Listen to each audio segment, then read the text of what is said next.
out of Spin. What are you talking about? Spin brings us on and then drops out. What is that? What do you mean? It's like a minor mug. A minor mug. West Virginia. Did you get it in West Virginia? I got it at Hillbilly Days. And then hit the button. Do you know what that is? Hillbilly Days? Yeah, I know about Hillbilly Days. That's where I got it. Nice. I don't know I don't know what type. I know what it's called. What did I miss? John's drinking out of some chalice from the 1700s. You know what this is called? No idea what that's called. No. A pitcher. Yeah. This is where I drink my Ovaltine. It's my Ovaltine device. Is Ovaltine still a thing? Well, I'm keeping them in business. John's going to bring it back if it's not. So I literally might drink like a gallon a day. It's legitimately Ovaltine. Yeah. I didn't even know you could buy it. So that ended in like the 60s, John. Do you know Mootopia, like that milk? Yeah. It's like kind of like Fairlife milk. So like the macros are really good on it, and then I just mix it with Ovaltine, and it's like 33% across the board. Protein, carbs, fat, it's 33% across the board with the Ovaltine. And dude, I drink so much. No, I'm all raw goat milk. Do you got a guy? A raw I got a goat guy. milk guy? I got nice. a guy. Yes. Yep. So that's what I do. Started with the raw cow milk, and then we moved on to the goat milk. Is it not gamey, kind of weird flavored or grassy or anything like that? I don't really notice a difference. Maybe if you drank highly pasteurized bland milk, maybe. Yeah. The biggest difference is obviously it's whole milk, right? So it's way thicker and just thick. Yeah, it's not drinking white water. Yeah. So, all right, welcome everybody to the February 7th edition of The Spin. We're getting close to the Open, and things are starting to come out. Jesus, coming out hot this evening. Young Jay, God, Kolenbrader hurt her back trying to climb John's mountain. I hadn't heard that was the reason, but it makes sense. Listen, it's a hard road to travel. Very few have reached the top. So I apologize, Christine. We look forward to seeing you next year. Better.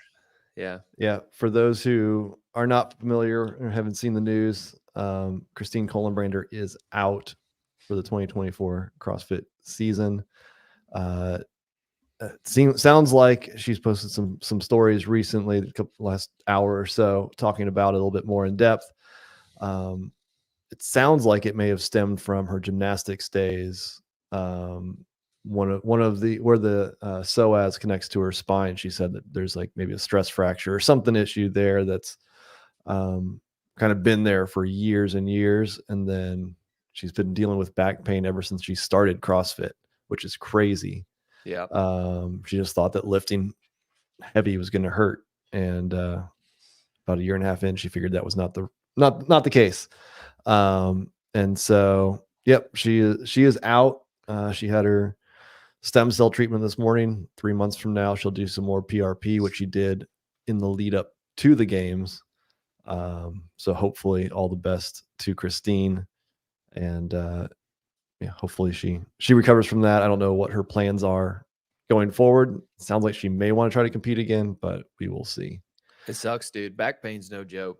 And the fact that she's competed this whole time with back pain, kudos to you. Yeah, no, it's that's tough. And as strong as she is to be dealing with that, it's impressive. Yeah. Obviously, the impact to the season, it does open up a spot in North America West. But she was 17th in the worldwide rankings. She'd probably still be there. She'll be in the top. She would be in the top 100 if she was competing. So North America West does lose one of the people for the DeHunt method.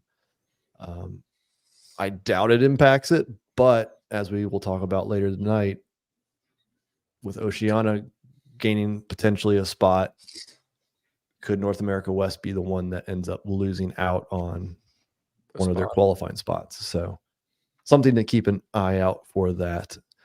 And Ellie would have had an even harder time making it. With ironically, you know what I mean? Because we've speculated on how easy it would be, easier or harder it would be for her to make it in certain regions. Right. Mm-hmm. Yeah. I'll talk about that here in a little bit more about Ellie's situation. John, you have quite the John Young accounts here. John Young yelling. Do we know who is on the Invictus team? Not officially. I have some ideas. I talked to Joshua Alshama in Miami.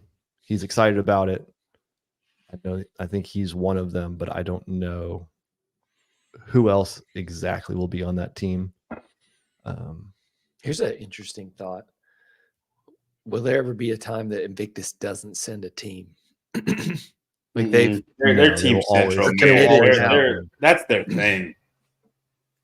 Yeah. The bigger question is, let's see. Taylor Self is going to be against Colton Mertens for 24.1 live on the Sevon podcast. That is the opener now. The only one that really matters, quite frankly. Is it the first one or is it the third week? That's the first one. They're talking trash already. I think it's the first one. I think it's just a big buildup. I think they're the third week. Yeah, I think the third week. Is it open information on the other two? I don't think so, but I think there's a different one for week one. It'll be Taylor Self versus somebody, though. The world. As the official open announcements, I've heard rumors, but I've also now with Dave saying that it sounds like there's going to be 4 people. It sounds like possibly in week one. That would be different than what I had heard. So unless more 2 and 7. Yeah, between 2 and 7. So yeah, TBD. I'm pretty sure I know at least the last week, but yeah, we'll hold off, not spread any false rumors out there. As John would say, maybe. You know what's bad? What's bad is like if he knows, then I feel like I have to know. I know it too. I don't know, so like he's holding out on me too. I do that sometimes, just like blind rankings. Helping Kyra Milligan in the West would jump into the top 100 with Kolenbrader and a few drug policy athletes out. Yeah, I mean, there's definitely, we do know as Kolenbrader drops out, 101 comes in. There's, I think, at least 1, maybe 2 athletes in the top 100 with drug policy violations. That was unannounced. No, so you have Oceania. Is out. Sorry, I forget during the DeHunt method, it's worldwide calculated. Yeah. So she would be out. And so and then anybody that doesn't compete in the individual quarterfinals is also out, whether they go team or just don't compete. So, that list of 101 to 110 can be pretty important as backfilling as who those are. Mm-hmm. I know the list. I just don't have it memorized. I'm sure Halpin. Oh yeah.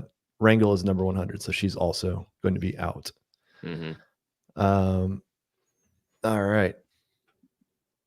See, there it is. It's open knowledge. Hopper, Pepper, and Mertens. Thanks, Shelly. Thanks, Mom.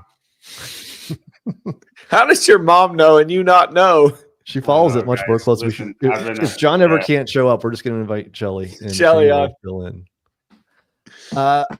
Late breaking news this afternoon. Definitely want to talk a little bit about this. 2024 Masters CrossFit Games is now officially, we have a date and a location. So it is in Birmingham, Alabama. So nice. Those rumors from a year and a half ago are true. The games are going to Birmingham. As for the weekend, it is on Labor Day weekend.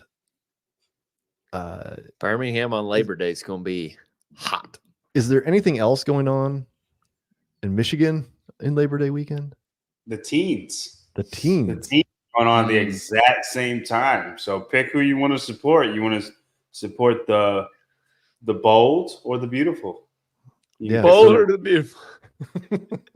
Or is What's it the other one? The The bald young, or the young and the beautiful? restless. The young and the Yeah. restless probably was a better. That might be a better one for all you soap opera fans. Yeah, so the teens are going to be up in Kalamazoo, Michigan that week. And then the Masters athletes are heading down to Birmingham, Alabama. I assume it's in the Healthplex. For that many athletes, it would probably make sense. Also, at the end of August, Birmingham is hot, so you'd want to be inside. Thoughts on? I'm talking about the old people, man. Kids Yeah. are bold. No, All right. I think you can call Masters are kids beautiful. There's something more beautiful than an old person killing other people. Like It's just being fitter than you could even realize. It's up for the viewer to decide who is bold and who is beautiful. So, initial thoughts with Go ahead. Leaving that one alone. Yeah. We're gonna move on with that one. Tyler, thoughts on combining the two competitions into one weekend? It's like in The Office when they had two managers. What ship doesn't sail with two captains? It's like I'm wondering the thought that I had was the people who are organizing this is the Legends, and then what's the organization for the teens? The Pit Team. The Pit Team. Throwdown. I'm wondering if they just had dates in which they could reserve, and they both happened to pick Labor Day because nobody's going to reserve a space on Labor Day.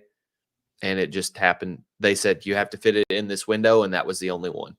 Yeah. I have heard the adaptive CrossFit Games price of the venue was definitely a big factor in it. Mm-hmm. So that's pretty much, I think, why they're where they are and when they are.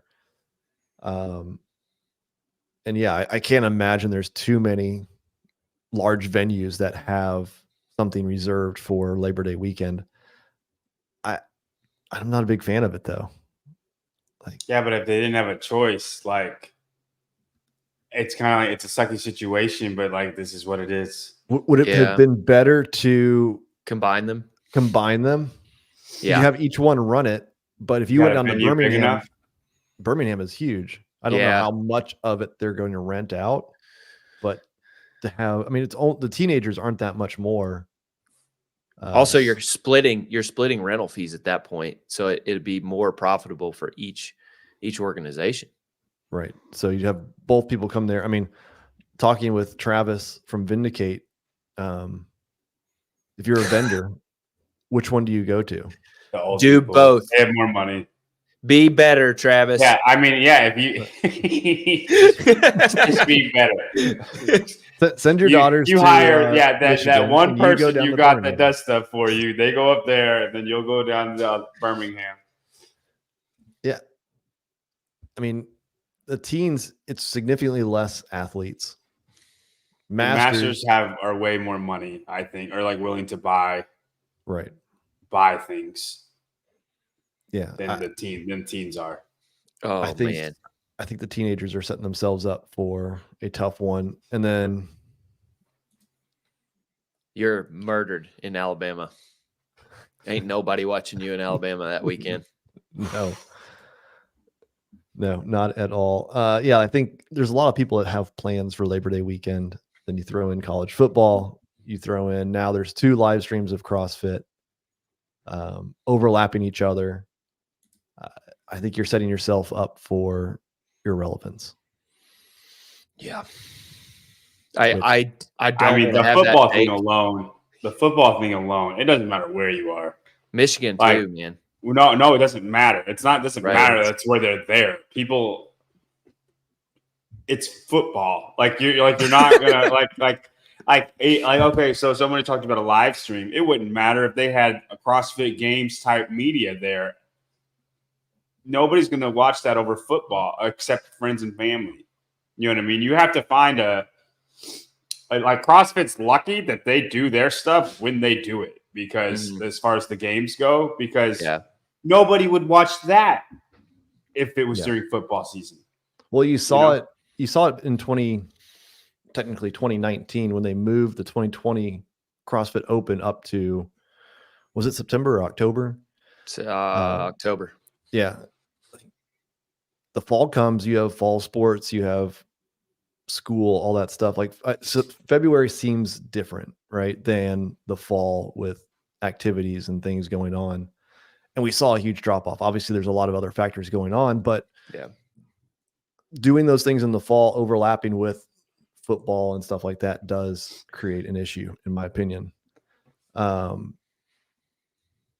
Indicate who's watching anyway. The general public isn't choosing CrossFit or football. Yeah, but you could be scanning channels and it could be on CBS or ESPN randomly, and then you just linger on it for a moment and be like, look at these guys flopping like fish. Like, it's and then they do a lift after and it's kind of cool. Like, you have no shot at that during football season. So right. And then you have people that are huge, they're big CrossFit fans, but us included, they're diehard Bama John, fans or any other college football team. Don't even play. You're going to be watching college football. You're not going to tune in now. Oh, if it was the elite individuals, I would watch those. That's what I'm saying. Like, we care about the sport, and I'm going to be hard pressed. I wouldn't watch the Masters or the teams. No. And I probably wouldn't watch teams. I would only watch the last heat of the elite individuals or the last two. That's what I would watch. If it was during like a Vikings game or Mizzou. Yeah. And I mean, that's just what it is. I'm sorry. Yeah. And it's like, we're not trying to have a harsh take. It just is. It's the lay of the land now. Sorry. Well, yeah. And then you also have Halpin. Pit Team owns that property. They're only going to be, they're only going to be in Three Rivers where Pitt has their 65-acre complex on Friday.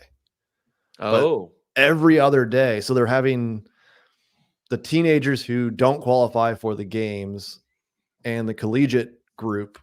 They're competing Tuesday through Thursday.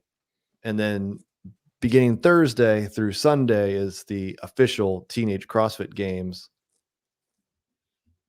Thursday, Saturday, and Sunday will be in this ice skating rink in Kalamazoo. Friday will be at the Pitt Teen campus or whatever like that. Gotcha. So they are incurring some type of fee for that venue.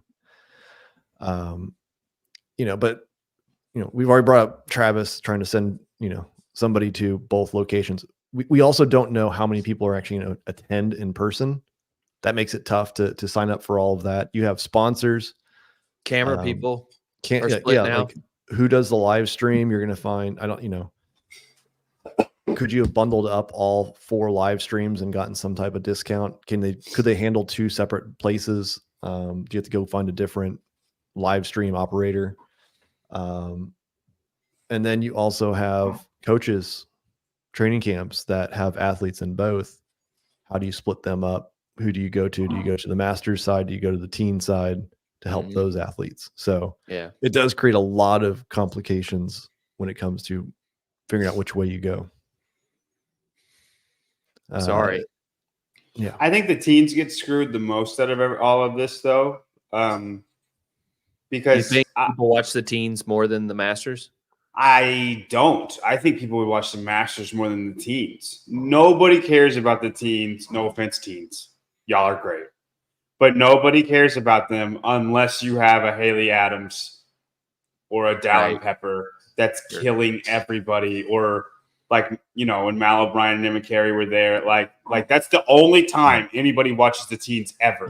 Even Ty Jenkins didn't pull that much. I do think Lucy McGonigal. And because people know Lucy McGonigal, you can say Ty Jenkins, Lucy McGonigal, those are the people who are winning the teen division, but they're not. Those two are not Haley Adams. They're what not I'm saying down. Is this year, though, I think Lucy McGonigal will have some of that pull because I think she will just obliterate everybody on her way to another victory. And so we've seen her at Fit Fest hold her own. I think she'll be one that everybody kind of wants to see.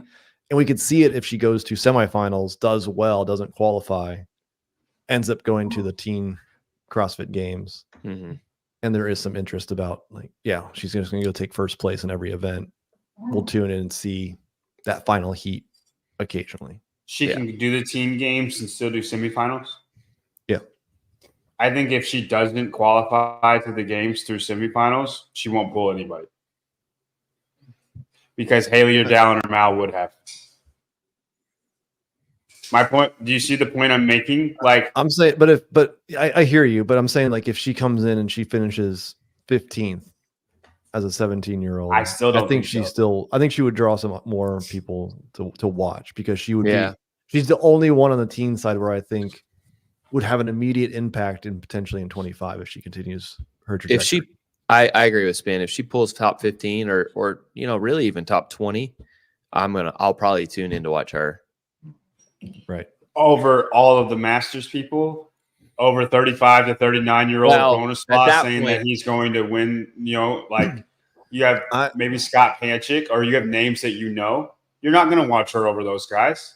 Not over them, but I'm saying if It's I'm the tuning same in time. at all. Well, my there's- concern, I don't know if the Masters will draw the likes of Scott Panchik or a Sam Dancer or any of those guys that we really want to see because they're not going to be in that same. Well, they're not going to be at the games, right? Like a lot of it was you go compete for a few days, then you can go do your sponsor obligations. You can be at the elite competition versus going to Birmingham, Alabama as the main show. well, that's what I was thinking is a lot of what pays for this is sponsorship obligations. And usually they have a presence. I don't know who's sponsors Scott, but like, let's say it's Podium. Now Podium sort of that they don't have to split that, but they're probably going to split. They're going to say one or the other. And so which one do you want to do? The teens or the Masters? And if they choose the teens, then they're going to say, well, it's okay, Scott. Like you don't like, we're probably not going to pay you to go where we would have before, stuff like that. Yeah. I mean, and like I think there's still going to be the diehards. I know Jason Grubb will still go. Like you'll still get a lot of the top Masters athletes, but I don't think you will see somebody who just turns 35, who's multi-year CrossFit Games veteran, who's like, yeah, I'm going to go really compete and go to Birmingham, Alabama. Yeah. What how many weeks is it after the original CrossFit Games? 3? Because I know what I'm saying is, do you guys think that's too close to the games if you wanted to do the games and then also do the Masters? Do you think that's too close or do you think it's fine? It's pretty close. Like, are you talking as an athlete or somebody who would go as an athlete? Because I keep coming to Bronislaw, but I'm sure other athletes would want to do this because we talked about this before, that it made this possible for them to make the games, compete at the games, but then also try to win the Masters in their age division, right? What really is probably just the 35, 39. It'd be incredible if somebody could do that in 40 to 44. I'm not sure anybody will want to do both. No, because viewing, it's not, like I just don't think it's going to have the same allure as it used to. I mean, and those comments may have come before you knew what you were signing up for to go to Birmingham. Yeah, and not usually down on Birmingham. I just don't think I'm down on Kalamazoo. It's more about you're out on your own island. I don't think on a Labor Day weekend, split coverage with the teens. I just don't think, like, look at the coverage or the viewership of any other, like Masters Fitness Collective didn't do a live stream. Legends did not do a live stream. I don't think they're doing it for the coverage, man. They're just doing it to compete. I don't know if those athletes want to do it. I think some team athletes, I agree with Halpin. Some team athletes that, have that may want to. Mm-hmm. I just don't think the big names who have graduated to Masters will want to go to this separate competition. I agree. Right. Scott Panchik does not go to Legends Championship. He does not go to Masters Fitness Collective. He went to the games. That's it. He can then hang around the games. He could go to, I think he may have been at a booth there. I'm sure he had a couple sponsor things. Hang out with all the group that he's seen and competed against. I got you, but everything you're saying now is always going to be that no matter what. Well, They were always going to be their own competition separate from. It's the Masters Games. Like, we knew that already. Yeah, but it was at the games. Oh, okay. I see what you're saying. So you thought it would be at Dickies then? No, I think once you finally realize what it all means, people will change their mind. I did have at least one well-known guy who was considering going Masters, and when the announcement came that they were going to split off and go somewhere separate, he's like, "I'm out. I don't have any interest in it." Just because what I'm saying, like he doesn't. If you're going to Dickies and competing the few days before the lead up, it's a little bit more exciting. You can then spend the next couple days watching the games. You're there. If you want to go to the games and then 3 weeks later you have to go to compete, that's a lot going on. Like, why? What do I get out of it? The pride of competing. Well, he's already done well in the past. I need a conspiracy theory. Are you talking about Josh Bridges? No. Did y'all watch that today? I did. He got feisty. Dude, I love that. I love that so much. It made my day. I wish you had won so we had another week. I do. I wish Peter so badly just like made Josh Bridges to the final just to see that. I'll take my defeat for that showdown. You can let Josh take your place. Well, he didn't win. I mean, I'm not going to. Yeah, but you can sub. You can sub. I got two of the most politically correct guys I have to go against now. You should do well then.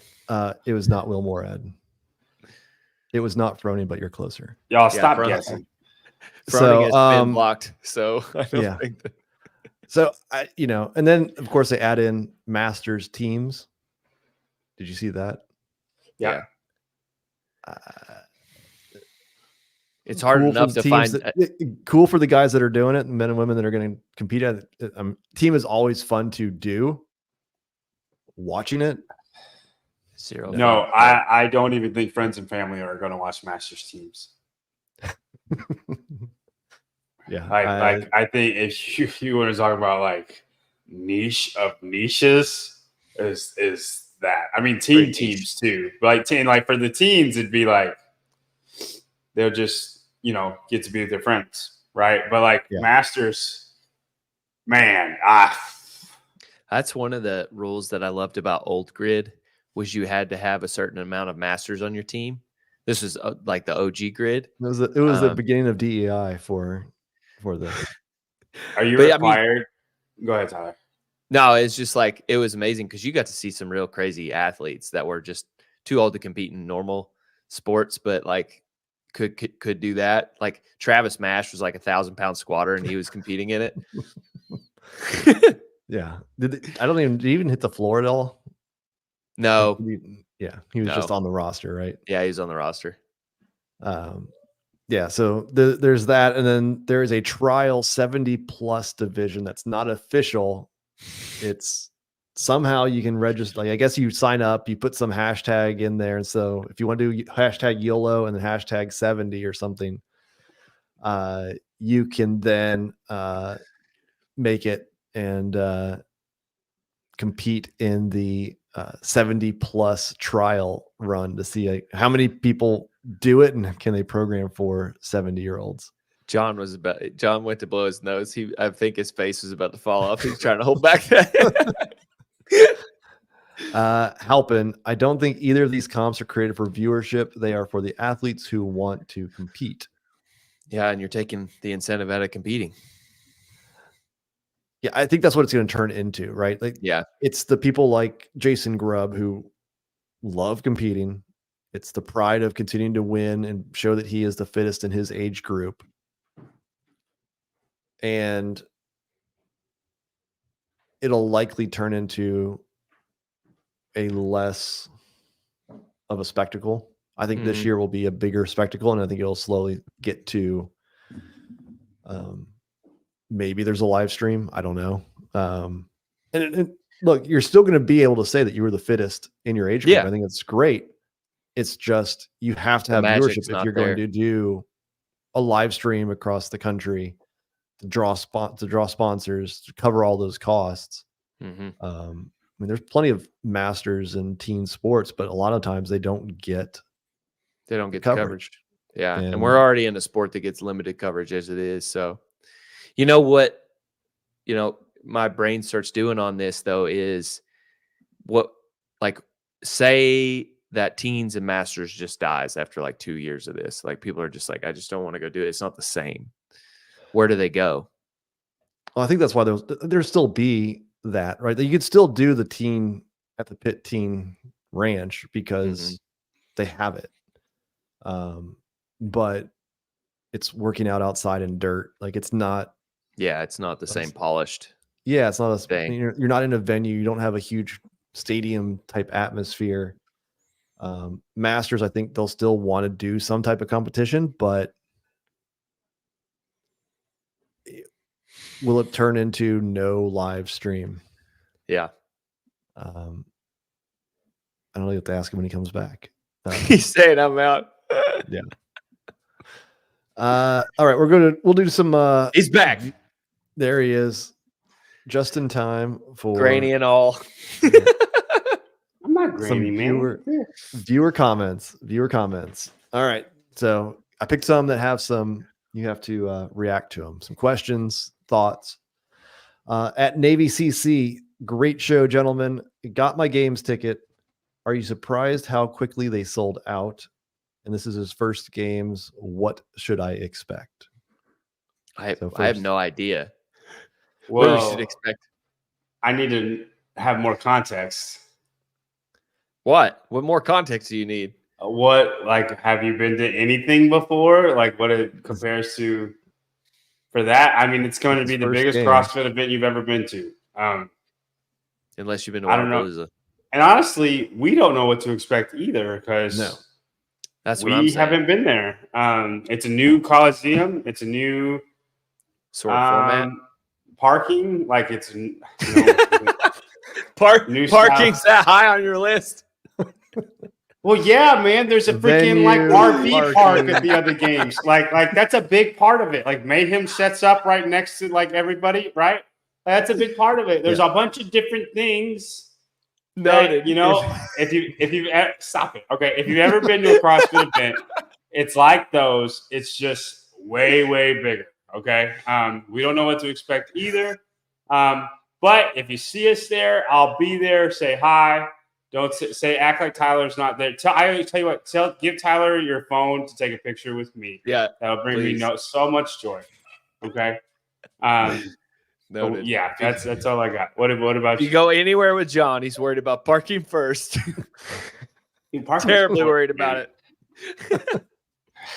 it. My initial thought is after parking is that's not a terrible thing to say. What hey, real quick, I apologize. I'm getting over a sickness, so if I sound sniffly, I'm sorry. I'm trying not to. My question is, how does everything flow together? Right? So you have 13,000 people in a venue. How do the events flow from one another? Like, how tightly how compact are they? Is there a lot of downtime? Day. Yeah. It looks like it's going to be a sweet 10,000 square foot vendor area. Mm-hmm. Technically off-site, Off-site. like a quarter-mile walk away. Near parking, conveniently. It is probably closer to parking. That is free. But again, if you have only a 30-minute break between individual and teams, are you going to leave and not watch the team competition or not the first heat or two and then walk to Vendor Village for an hour? Do you stay and only go to Vendor Village before or after, the competition?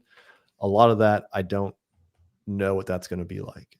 And that's what was convenient about Madison is like the Rogue tent is like right away from North Park. And then same thing with the Noble tent. And then, the big Vendor Village was right there too. It was a little bit more cumbersome to get into, but I mean, it's right there. And so you could just go in there for 5 to 10 minutes. You walk from North Park to the Coliseum. You could stroll through there. As you came in, you could walk through it. So that's my biggest. I just don't know. I don't know what it's going to be like. I do like the idea of a free vendor village for those who do want to go and check that out if you're local. I don't think you're going to get anybody that flies in just to see a seminar or do something there. But Right. if you're around the Fort Worth area, it'd be fun to go. Yeah. At least for a day. Yep. At Kevin PV5BT. Here's a serious question. Does CrossFit just not want Roman to compete in Asia semifinal because it's probably a lock for him? If he competes in the East, North America East, then the Asia spot is open to that region, adds a more diverse field. I hope that's not true. It's not a bad thought, though. Like, if you really like, I don't think that's the case. But if it is the case, it is sleazy. See it? You know what I mean? Like that's kind of like a Hillary conspiracy theory video that I think you're reaching for. But it's not a terrible thought. I don't think it's the case. We don't know that to be the case. I don't think that's what's pushing it, but another way of phrasing that is having Roman in the East sells a few more tickets. Semifinal tickets to the East. Yeah. Sure. And so Right, it's not that intent, but it has the same consequences. Yeah. 100%. Hopefully that's not why they've made any decision, is to sell more tickets or to do something like that. Obviously we still have a bunch of questions about it. I can kind of move on to Ellie Turner's situation. I got some more information since we talked last time. So obviously CrossFit put out a release. I think some people shared that. I think Morning Chalk-Up did. Clydesdale did. And I also asked, like, what is their definition of sustained residency? And so the way that they told me they're looking at it is, if on February 1st, 2021, you have to be here or whatever country you're trying to compete out of. So you have to have a lease, utility agreement, something that shows that you reside here. And not in Canada. And then Canada will be fine, right? Because she'd still be part of North America Canada, West. right? See, that doesn't make a whole lot of sense, because West Canada is the same as North America or United States. It's your country, right? It's right. So Ellie was technically not here February 1st, 2021. However, she has been here longer than others, like Katrin. And obviously Roman was not here February 1st, 2021 either. But what they're saying is that's their demarcation. So you have to show that you live here. Mm-hmm. What you do for travel after that is on your own. So, like, it doesn't matter that if you actually are here in the States for 3 years. If you have a lease that has your name on it. Yeah. Right. As long as you're paying on a lease or you're on a mortgage or you're doing something like that, you can claim residency, but then you can go fly around the whole world. Which is why Katrin is fine. Which is why Katrin is fine.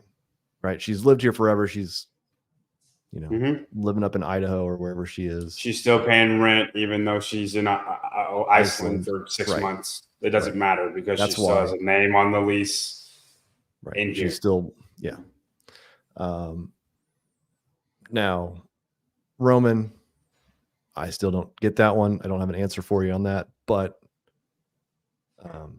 that is kind of where, at least how CrossFit is defining it to me.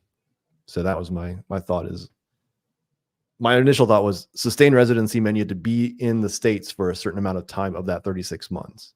And it's not. It's like February 1st, 2021, that's where you have to be. It's the lease date. Yep. If it's February 2nd, technically they could say no to you. Ellie needed a guy. She needed somebody who would backdate a lease. He has a guy. No, but like a lease. Like like a shady guy who would backdate a lease for you. Are you saying Justin Medeiros is not a man? Is that what you're saying? No, that's not what I'm saying. Well, he did. You called Justin Medeiros a beta male live today on Barbell Spin? Justin's not shady enough to go create a separate lease for you to say that you need a halfway lived shady here on guy. January 31st, 2021. Yeah. You need a Saul Goodman to like whether you actually here doesn't matter. You were part of this lease. I was leasing this room back in my place, and Yeah. we Or may have not be- Justin write a fake lease to her for that amount right. for this That- room. We just solved what he should have done. Duh. So She's been sleeping with me for years, man. Here's the proof. And the catch is they don't even have to share that information. yeah. On the same topic, at Trish Higginson 9888, when does the full list of exemptions come out? When CrossFit is done reviewing all of the exemptions. So that deadline was February 1st. We'll find out whenever they make their final ruling. You would think it's fast, but if there's one that's complicated, it will drag out, which I think Ellie's dragged out for a while too. So semifinals. I hope not. Hopefully it'll be before the Open. Going back to last week, at Robert Cooper 7827, Tyler is crazy to think that 3 rounds of 21 kettlebell swings is harder than 50 straight barbell thrusters after selling your soul on the rower. Thank you. Because I suck at the rower, so I don't my say my on that part. My response is go sell your soul out on the 400-meter run. Yeah. It's a fair response. It's a fair response. Like, you go run a 65-second 400 and then tell me how easy those 21 kettlebell swings are. Oh, you're still recovering on those 21 kettlebell swings, though. Wait, I guess you're recovering on the 50 barbell thrusters. What's your fastest 400, John? 59 seconds. All right, go run 62 seconds and go do that. And then go run another 62-second 400. I can't. No, we're already gone. I can't run 2 of them in a row. I got 59 one time. One time. And then we're done for a minute. We're done. Well, he seeded you. That's why he said 62. He seeded you those 3 seconds. I gave you 3 seconds. It's like a 5% drop off. Sure. Yeah, 95% capacity. Super repeatable. Yeah, for sure. Appreciate it. I am out of my mind. It just has nothing to do with that. The reason I disagree with Mr. Robert Cooper is on Jackie, the row,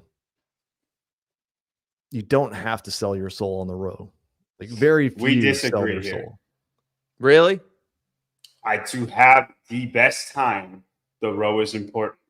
To have a good time, it's not important. But the run is the key. Is everything. No. I'm with you. The run is everything. I'm not saying the row is as important as the run. And for Helen, that's not what I'm saying. But to have the best time in Jackie, you are going to have to hurt really bad on the rower. And I think you guys just haven't hurt that bad on a rower before. But if you row that 1,000 in like 3:15 and then do 50 barbell thrusters, I think it's a lot harder than you think. But it's the same hard. I will agree with Spin. It's the same hard as running a 62-second 400. What I'm saying is you could row 330 and you probably would not beat me 15 seconds on the thrusters. No, not if you're fit enough. If you're fit enough, you can suffer through those 50 barbell thrusters and no, you have those 15 seconds ahead. That's why Khalipa beats Rich Froning in Jackie. Is Khalipa fitter than Rich Froning? On the rower. That's my point. That's what I'm saying. But he doesn't have to go out. He doesn't go all out. Khalipa's not rowing a 245 or whatever he could probably row. No, but they're all hurting. They're all hurting in that 2013. Khalipa's hurting less than the 2013 in that regional. Situation. No, it's just ahead. I think they're hurting the same. I think he's just ahead. No, I think they're both pushing whatever 90% of. And then I think Rich will catch up on the thrusters. 100%. He did. It's 509 to 504. He did. Khalipa could hold him off. Well, Khalipa even broke his pull-ups, and he did like 27 pull-ups, and then he did 3 pull-ups to end it, and he beat everybody because of the row. I'm saying to be elite in Jackie is more painful than to be elite at Helen. That's what I'm saying. Go back and watch Jackie in regionals back in the day. The people who did, other than Khalipa, Matt people Chan, who got off the rower first died. Matt Chan, same thing. Not if you're fit enough. Yeah, it's the people that could do the thrusters and the pull-ups unbroken, and not everybody could. Well, I mean, that's the ticket to the ride is Right. to be able to do that stuff unbroken. Right. And then Yeah. it's how hard can you push the rower? Like, it's not even a question. A lot of if them you got can't off the do row that. at the same time. But The ones who did it coming first, for sure. to me, the question is which one makes you fitter overall? That's the question. That was the question. That was the question that we had, right? Yeah. For the blind rankings. It comes out in the wash. The crowd. I think you could do both. The crowd agreed with you guys that Helen, and I'm not gonna fight that. Like, I think Helen is a wonderful workout. I just think Jackie's a better one. But Helen is still an amazing workout. There's just not. I just think you don't get the full fitness with Helen. It's more cardio than altogether fitness, in my opinion. 21 kettlebell swings is not making you stronger. That's the implement. That's the strength implement for Helen, and it's just not as much. But we can move on. I will take defeat in this. That's all I need. I'm not going to agree with you. But I will take defeat in the argument if that. As long as you accept losing, that's all I need to hear. At Francis Bailey 8881, great interview last week with the future CrossFit Games champion Bill Leahy, Mr. Leahy. So John must be built just like Danny. I think she's referring to your running abilities there. Yeah, we're pretty similar. I agree. That's fair. That's John, it for viewer comments. If you're watching this now or in recording, first hit like and subscribe, and then leave a comment. You may be picked to get read next week. Right, drug testing. Hinrik Oskarsson is back. Can you refresh the public's mind on who that is, please? Yeah, so Hinrik, he is an interesting guy. In 2016, he competed in Iceland at the was it the Iceland or Nike Icelandic Throwdown. He won throwback. He won the competition and then was subjected to a drug test by the Icelandic Association, CrossFit or something like that, and he declined. So Iceland declined the drug test. He declined the drug test. Actually, he and the second place guy both declined a drug test. Hell yeah. Hinrik, we need you to pee in this cup. No, thank you. What makes it crazy is BKG was actually supposed to compete there. He declined and ended up not going. And there was a lot of rumors at the time, like, oh, is BKG trying to skip something? I don't think so, but that was one of the big rumors at the time. Mm-hmm. So the Icelandic CrossFit Association bans him for 2 years. I don't think at the time it was actually banned from CrossFit competitions. He was not allowed to do anything in Iceland. He could not compete. He could not step into a CrossFit gym in Iceland during those 2 years. What? Yeah, that was who's enforcing that? Yeah, it was some random Icelandic CrossFit Association. They got some odd laws. It's like in Kentucky, so anyway, you can't have a popsicle in your back pocket. Did you know that's true? It's an ice cream cone.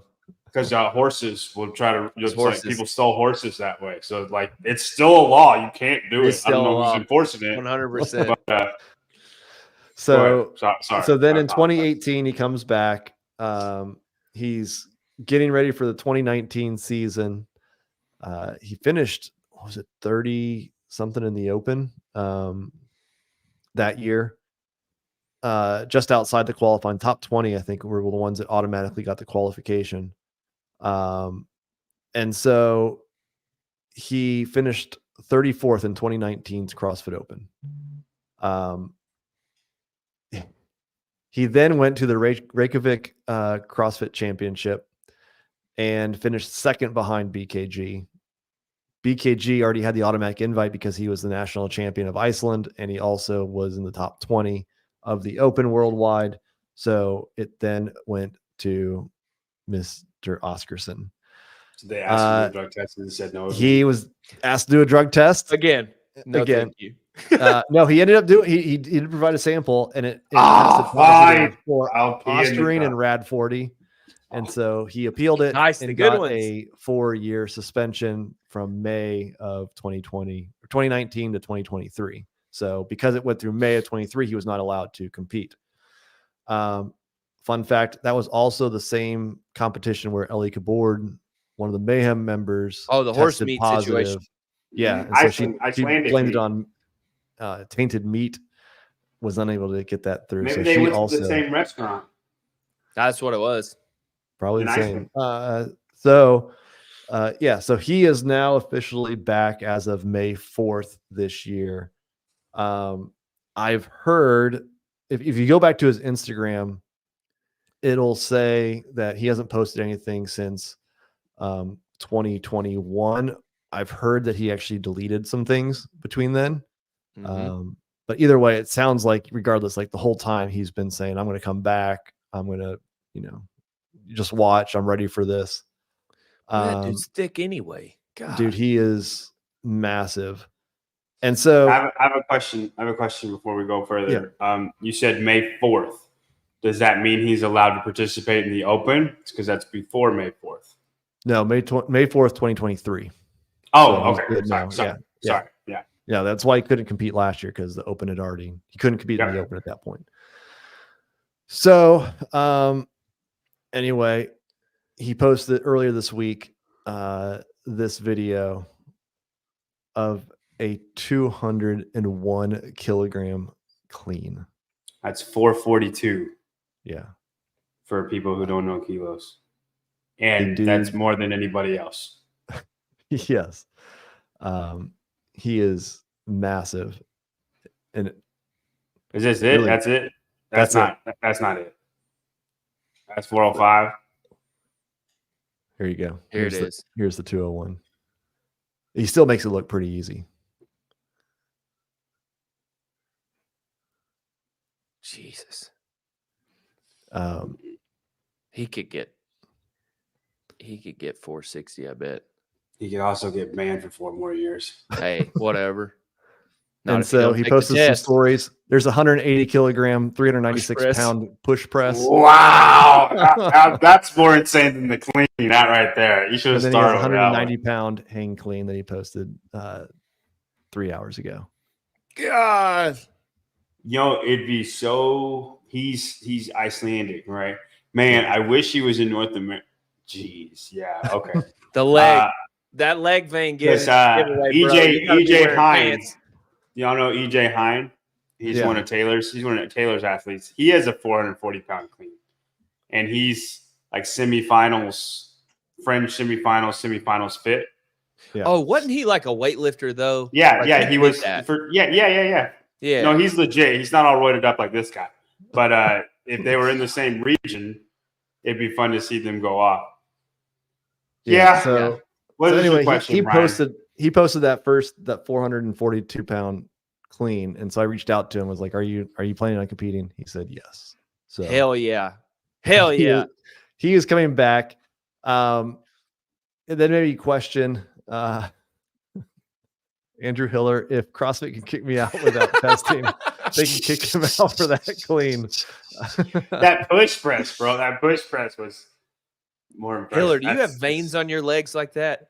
Yeah, he's got pretty ripped out legs. He's the most proud of his squats, man. He loves his squats. Yeah. Alana Fisk, I don't think she's Cologne anymore. I could be wrong, but her sanction is actually up 1 week before the Open. So because they moved it back this year, she actually could compete That's fun. this year. Don't know if she is doing it. You have Lefteris Theofanidis, the Greek guy from 2019. Chandler Smith's favorite athlete. Have y'all ever heard that story? No, what is it? So 2019 is when he competed, right? Yeah. And so the 400-meter runs, and you can kind of see it if you piece together like when they went on the 400-meter runs. They all took off like a bat out of hell in the first cut of it, and he like elbowed Chandler really, really hard, and then Chandler like tried to kind of elbow him back, And then like he was like she was like to get past him, and Chandler, like after the fact, I don't know where the interview is, but it's somewhere. He's like, that freaking little Greek guy, whatever his name is, Lefty Theo, I thought he thinks he's the something trying to elbow me in the runs. How'd that work out for him? What place he come in? Oh, 88th? That's what I thought. And like he was just so mad about this run. It's the very first run too that it happens. And Chandler has a great event. It's like one of his best events, right? Chandler is awesome at that workout. And so it was so funny to watch. I think Chandler got second to Matt. To him to finish second and left Harris to fill, get whatever position he got. But he was some crazy freak that Sebon loved Lefteris Theophanitis. Loved him. And then he comes out, he's all roided up, and that's it. Sebon loved him. Yeah. Yeah. Just a funny story. Yeah. Yeah. So then also Larissa Kuna, she comes back after a 2-year sanction for what she proved to be tainted supplements. And also Anna Fragkow, she was also a top 10 athlete in 2019. She's also able to come back. I'm surprised that wasn't bigger news. Yeah. What, Anna? Yeah, because Ricky was so big, and like Anna Fragkow, I was like, oh, wow, that sucks. And then it was like, oh, who is she? Like, she's the only other top 10 athlete to pop. Yes, I think she's the only other one. Yeah, and it wasn't that big. I think it's all because it was such a weird year, and it was like, oh, of course she did. Like, we don't know who she was, sure. And like name recognition wasn't big. I get it, but I'm just saying, like, she didn't get very much negative publicity at all. And Ricky got the world, right? Janelle Stites. So she actually was able, I think she competed on a team last year. Yeah, she came back last year. It was like January 23rd of last year. So I think she was competed against her in what's that Missouri competition? The Monster Games. No, not that. It's the other one. In Joplin? No, this one's in Springfield. But I competed against her, and people were talking about her being there. It was, I don't know. I don't know what it is. I can't remember. Yeah. Sorry. Oh, I think I remember, but I can't remember what the name is. I've heard of it. Part of America. Anna Fragkow looks like a different person, and you are 100% accurate in that. In what way? Thin? Yeah. Oh, just like a normal person? Yep. Well, she's not all juiced up. That's what happens. Hiller lost like 20 pounds in like 2 weeks. Yeah, I'm trying to see. Yeah, I mean, she does not look like she ain't in fighting shape. Right. No, her legs look skinny. She looks like model skinny. You know what I mean? Yeah. Yeah, and here she is from the games. Right after the games, I think. That's 21, so not even then. Wow. So if you're this dude, what's the guy from Iceland? What's his name? Hinrik. Yeah, there you go. If Oskarsson, yeah, Hinrik Oskarsson. Hinrik Oskarsson. Are you just like, there's two calls you can make. Either, it was Heart of America. Either you're like, CrossFit's going to continue to test me. I need to lay off, do the Ricky thing, and like, hey, I screwed up. Or you juice to the gills. Well, he juiced to the gills. Well, if I'm an athlete and I got a question, Brian. Do you know this? Because you know more about him than everybody else. Did he have that type of strength back in 2019, 2018 when he was competing with BKG? Because I think we would have known about him. You know what I'm saying? I think we would have known about him if he had a 440 freaking pound clean. And if he had a 360 pound clean. Okay. Dude. No, he was definitely strong back in the day, but he was not. I tell you what, give me a couple more years. Give me a couple more years, and if I don't make semifinals, I will get on the Hiller train and just see how strong I can get. Right, and I'm just gonna post some ridiculous thing and be like, I'm going to compete now and just see if they test me. That was when was This this? is in 2018. Yeah, so he's much thinner. I mean, he looks like a games athlete. Yeah, Right. Right. Like ripness wise. He looks I mean, like honestly, Yona. ripper than most. He's got the Froning tattoo on the side. The most ripped out Yonakoski there is. That's what he looks like. Ripter. So Yeah. no, he was definitely there's a 200 kilogram split jerk. He's been What's your drinking that question? Ovaltine. Wait. Was your question, Brian? Should the CrossFit test people that in their van? Yeah, there's a 440 pound split jerk Split jerk. back in 2018. I'm gonna say that 2019. I'm pretty positive they tested Ricky every year. But even a No, year. they did not. They only They tested didn't. Ricky one time in March of 21. Which would have been the year before. The right before his suspension ended, because his suspension ended in August of 21. Are you sure? Because I feel like there was Instagram. Yep, 'cause Dave I Instagram went back, every single time they tested him. I found his interview with Chase back on the CrossFit Games YouTube page. Mm-hmm. Because I was curious. I was like, I just remember Dave having stories with Ricky's name in it. I went stories because CrossFit publishes their out of competition drug tests, which this past year they tested 26 athletes. And I talked to Pat Vellner. He was tested multiple times out of competition. So it's hard to know how many tests exactly they did. But 26 athletes, all from the games, received the drug test this year. Ricky's name was not on 2021's out of competition drug test list. But you go back to this interview with Chase, and it does say, Chase asks him, like, were you tested during your suspension? And he goes, just the one just recently. That's it. He had to do whereabouts. So he was in the pool.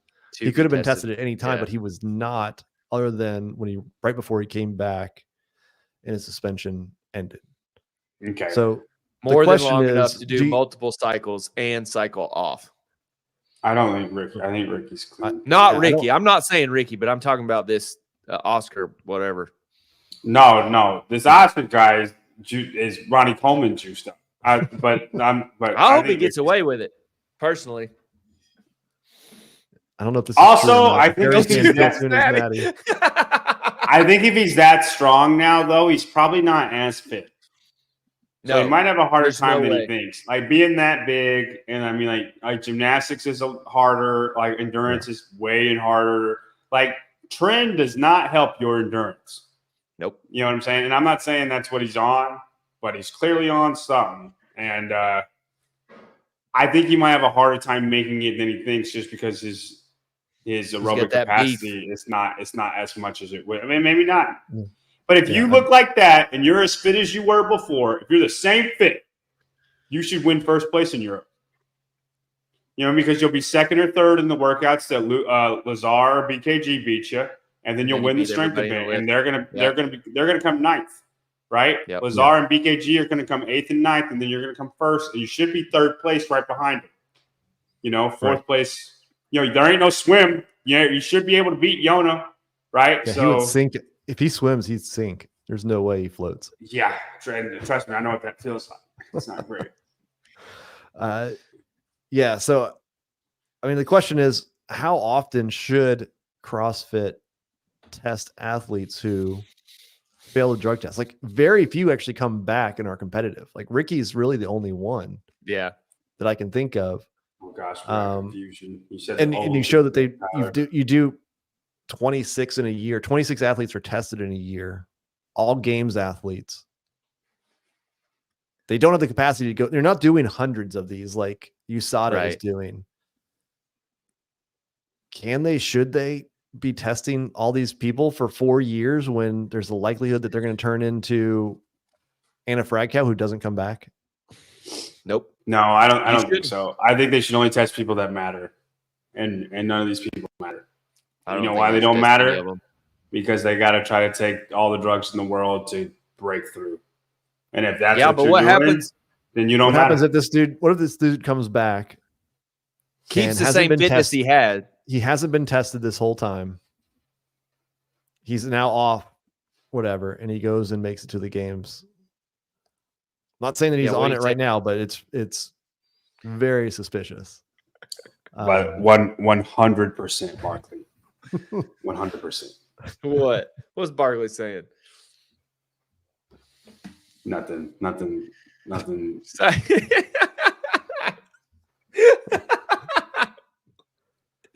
I am not the best swimmer, but it's not something I have to worry about at this moment.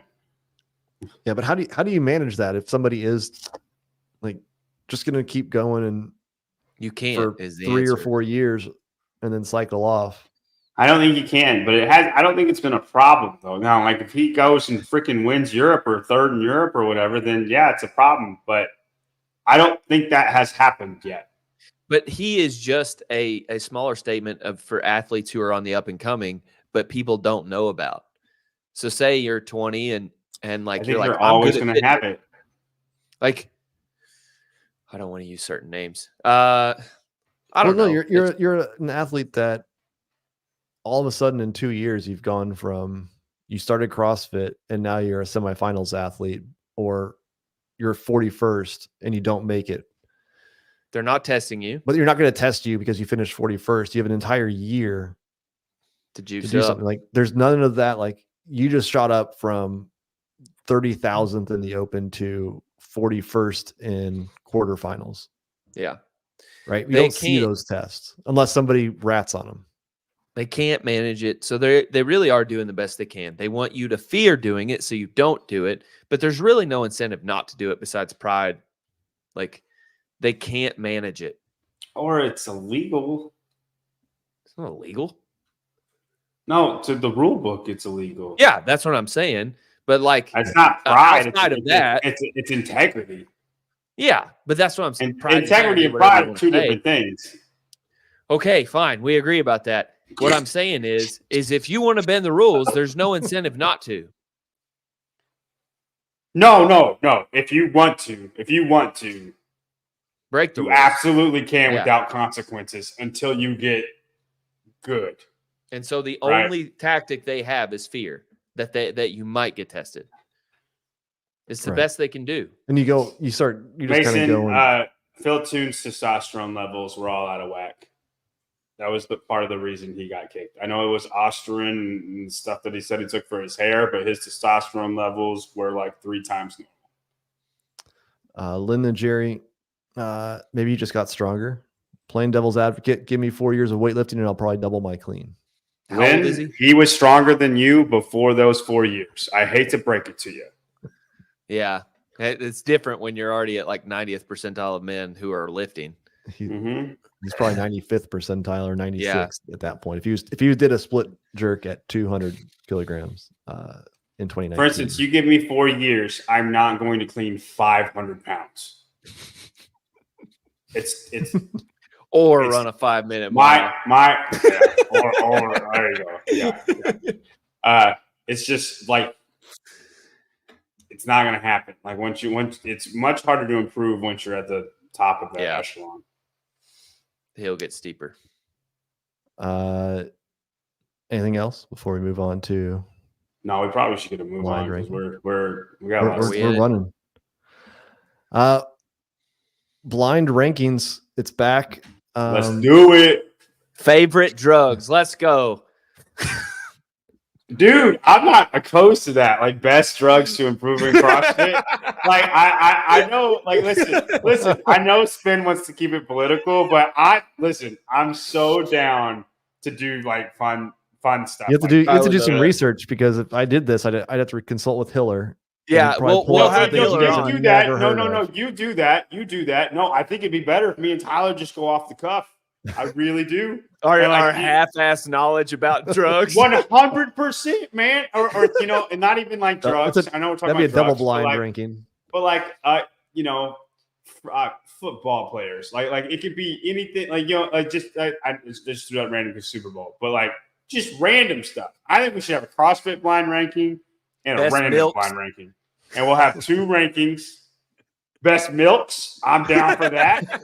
You know what I mean? We should have a CrossFit ranking and then a random ranking. Spins Okay. goat milk at the top. Because I feel like I see. So say we did milks, and Spin drinks goat milk, so that's what he puts up there, right? Yeah. And we don't, we don't know what that is, right? So, and we see goat milk, Tyler. Both of us are going 5. I'm going 1. Goat, I know the power of real milk. Yeah. I was raised on a farm, bro. Well, then we'll compromise at 3 because Ovaltine is the way. All right. This week's blind ranking is the best possible 2024 open matchups. So these are all hypothetical. It is who you want to see in a this is gonna be so hard matchup. Okay. I put this together. Disclaimer: I put this together. I think last Thursday I came up with the idea, and I was hoping that nothing was going to come out before then. Good job.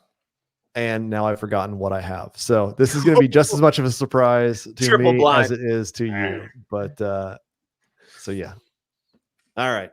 Here we go. First one. Roman versus Adler. I kind of want to say 1.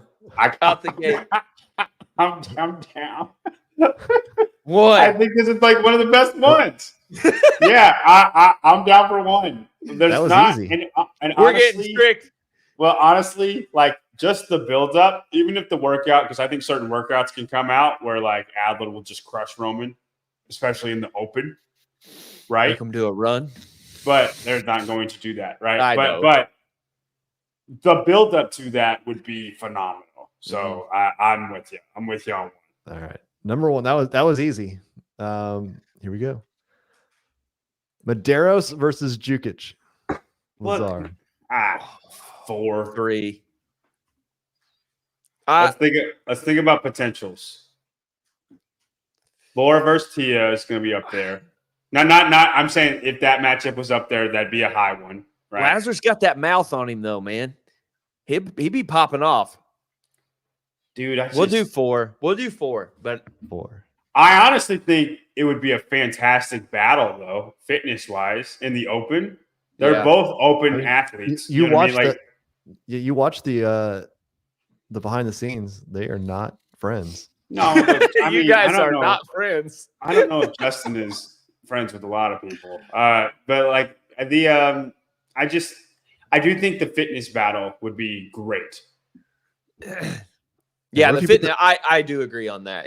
Because they open workouts suit both of them. Dude, I don't know. Yeah. Lazar and open workouts, they're like, if it's bring muscle ups in there, I know Justin's great. Yeah. But Lazar has like open workouts suit both of those guys really, really well. Isn't Justin just a tad smaller than Lazar though? Maybe. Maybe I shorter. think it's just a little bit shorter. That's what I'm saying. Shorter, which tends to lean a little bit better for it's open comparable. athletes. It's me versus you. Yeah. All right. Next one. Hopper versus Pepper. Oh man, that's 2. That's 2 for me. Those 2 idiots. I would love to see that. Here's my only reason why I How is Tia versus Laura better than this? They're fitter for one. Who cares? And two, it's gonna be like these are the fittest. Can Laura beat Tia? Like there's like and she can't. Don't worry. But that's what I'm saying. But here's my only reason. I'm with you in all the reasons that you want to put them on 2. But hear me out. All right. Hopper's not going to be great at the open. Like he's a bigger guy. He's got like Fikowski is not going to be good at the open. Now I think Hopper's going to be really, really good, obviously. But I just think down will be better. Like I just think it is the workout weird how wise. big because Dallin is as big as Jason almost. And he's he like moves. 6 foot. He's not quite as tall, but like he's thick.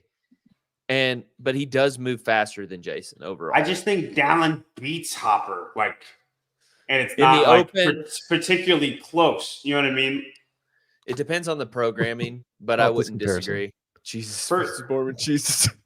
CrossFit Hopper versus Pepper is Southern Jesus versus Mormon Jesus. There's not going to be a freaking man. You might have to throw that in there. That'll pep Jason up. He got to get his Jesus to win. Where are you guys going? Where are you guys going? I'm gonna say 3. I'll go with 3. I don't. You kind of won me over on that last one. You won me over on that point, John. There we go. All right. Thank you. I appreciate that. My rationale. As It's two two. Versus Horvath. But like, what's the programming? Here's the thing. I agree. Tia Toomey is just going to dominate Laura. It doesn't really matter what the programming is. It's not going to be machines. The only thing Laura could beat her at is rowing. Like, if there's a max lift, I think Laura wins in the max lift. But unless you get like a 15.1, 15.1A, like the Fraser Froning battle, like I think Laura wins one and Tia wins one. That'd be cool. Do you think they could do, if they did another one like the Rogue finale, could Laura hold her off again? Yeah, I think Laura would still win something like that. That's not going to be an open workout. Why? Too heavy? Yeah, it starts with that weight. It doesn't go up higher. And so if you think you take the weight down, Laura can't hold over. It's more endurance. Yeah. No. I just think there's an endurance factor. Once you take the weight down, the reps go up, and then it automatically changes into more of a cardio workout. Where as long as Tia can do the heavy weights, which she can, it's a different workout. It just is. I'm so excited to see who the last one is. All right, we both agree on this. 2? I mean, I feel like we won this blind rankings. I don't think 5 can ruin this. I don't know of a matchup that could exist in the last one to screw us up. It's going to be ready. Hold on. Can we guess it? Can I guess the matchup? Yeah, let's see it. I think it's going to be Emma Lawson versus Emma Carey. It should be Emma Carey versus Danielle Brandon, but Emma Lawson versus Emma Carey, and then I think 5 would be the right call on that. That's my guess. What about you, It's Tyler? Rich. It's Rich versus Matt. Stop. Definitely not Rich and Matt. John? Brandon versus Danielle Brandon versus Emma Carey. Good. I'm glad you picked the right matchup. We picked right. This is good. No, I'm with it. Yep. And there's no like animosity between those two. They're just kind of polar opposites attitude wise, like personality wise. I think personality, attitude, mental, like they're just kind of polar opposites. So like polar opposites. They came from the same training camp. They're not going to. Emma's going to kind of beat. I think Emma Carey wins like almost every single one. It's kind of like Hopper versus Pepper for me. It's not that Dallon's so much fitter than Jason Hopper. I do think he's fitter, but I don't think he's so much fitter. It's just the open workouts I think will suit Emma Carey better than Danielle Brandon. Yeah, especially now with the open probably going to be the way it is. Yep. There you go. I feel good about this. Yep. Good job. I think I agree. I'm so glad we didn't carry screw it up above Justin and Lazar, but other than that, now I would love it to be like a rowing workout, Dallon versus Hopper, and then there's like it's like an AMRAP, but there's 20 cal rows, and then just kind of gives Hopper a shot. You know what I mean? Yeah. Not that Dallon. I mean, Dallon's not really giving it any like very much, but I do think it'd give Hopper a shot. Yeah. Would you really like to watch Emma and Danielle over Justin and Lazar? I think so. I think for them, I don't think there's any animosity, but I also think they both want to, coming from the same camp, I feel like there's desire, like need to beat the other one. And after this past season when they were 8-9, I think. They're always Emma Carey is routinely one spot above Danielle Brandon every single competition they do. Right. So I think it's that kind of they're right there next to each other. It's like Austin Hatfield and Colton Mertens, right? What happened at Crash? And then you should put that matchup up there. That matchup for me. We could probably get really high. I Hatfield versus Taylor. Hatfield versus Colton. Maybe I don't know if we can get both of them to do it though. Hatfield to go down and all three of them 24.3. Yeah, that would be dope. And there's probably gonna be a lift at the end of it. I would be nervous. I would be nervous if I were Taylor going against those two, especially in the open. He asked for it, man. He wanted it. I don't feel nervous. Oh yeah, he's ready. It's good for him. So yeah, there you go. Good job. Blind rankings. That would be All right. pointless, Mason. I would win everything. Next topic. Wait, no, I gotta look Oceania. this up. No. That is not true, John. What's that? Okay. All three of us go head to head. John thinks he can win every single one of them. There's no chance. I think Spin's on my side. I think he might. You're wrong. I'm going to pull up the open right now. You can't You do pull that up while I last year. pull I'm up. a different person than last year. I've been drinking my Ovaltine. Oh, Yeah. That and he's been running. You and Henry. Yeah. No, you and Henry Henrik ain't been are- running with me. They don't run a nice. All right. I teased it last week. I published the article. I think it was on Friday. So how can Cara Saunders, Jamie Simmons, and Emily DeRoy help Oceania earn a 4th spot to the 2024 CrossFit Games? So if you're not familiar with it, Oceania gets 3 guaranteed spots. And then based off the number of athletes in the top 100 after quarterfinals, you then do the DeHunt method and you allocate the 17 spots to the regions. North America, East, West, and Europe got all 17 last year. What you need to have is 5 athletes, 5 men or 5 women in the top 100 to be able to get one of those extra spots.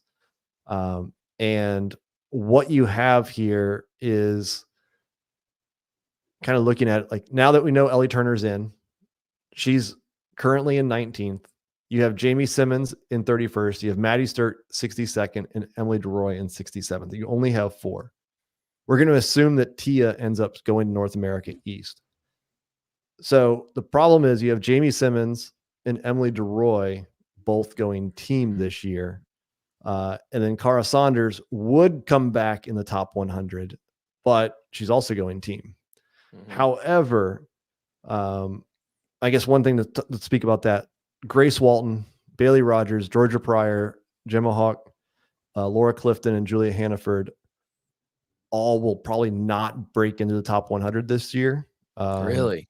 After quarterfinals, right? Because the open and quarterfinals are negligible. Like you really don't gain any points from it.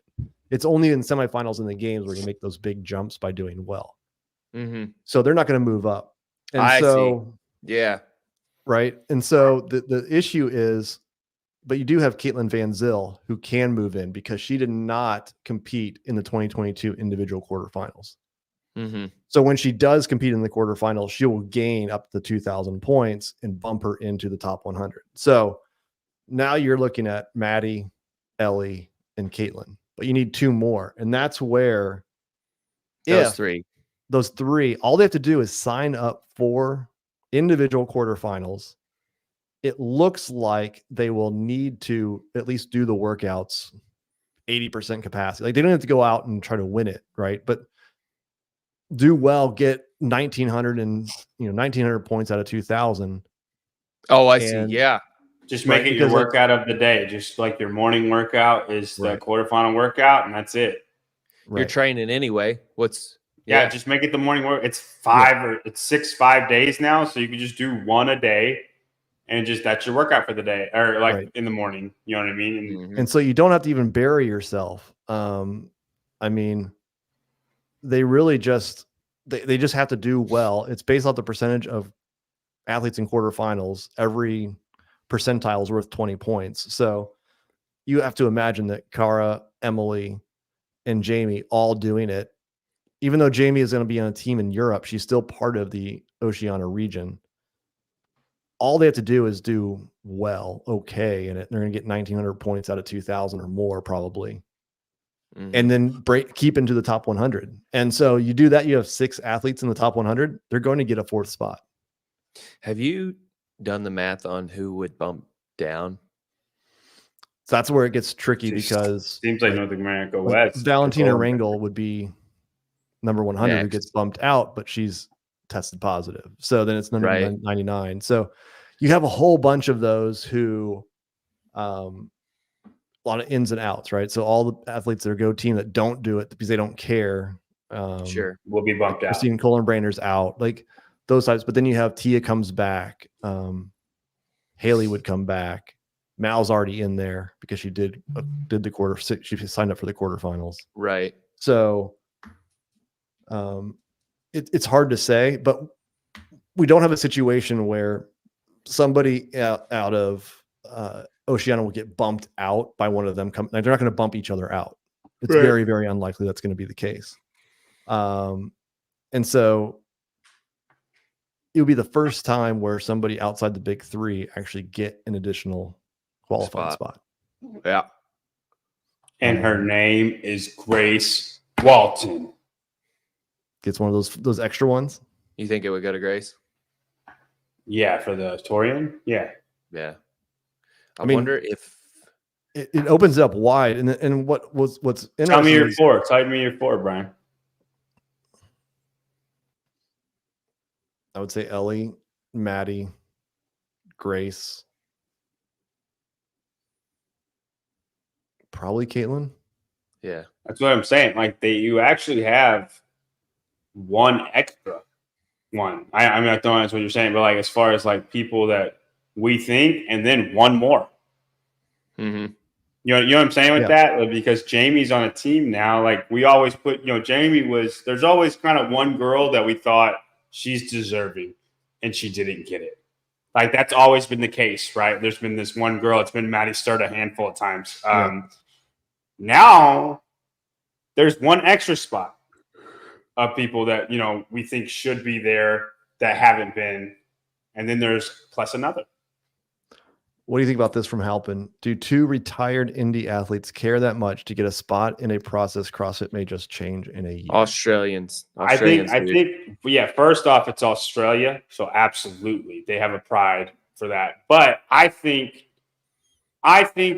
you don't owe it to anybody, but like, why would you not want your country or your region to have another spot? Because I'm sure, like, you need to think, would you not want somebody to do this for you? And if it meant nothing to them, all you had to do is do the workout. You don't even have to kill yourself. That you're probably already doing anyway. Yeah, you're probably already doing anyway, for sure. And like it's not, even if you're retired, you're still working out.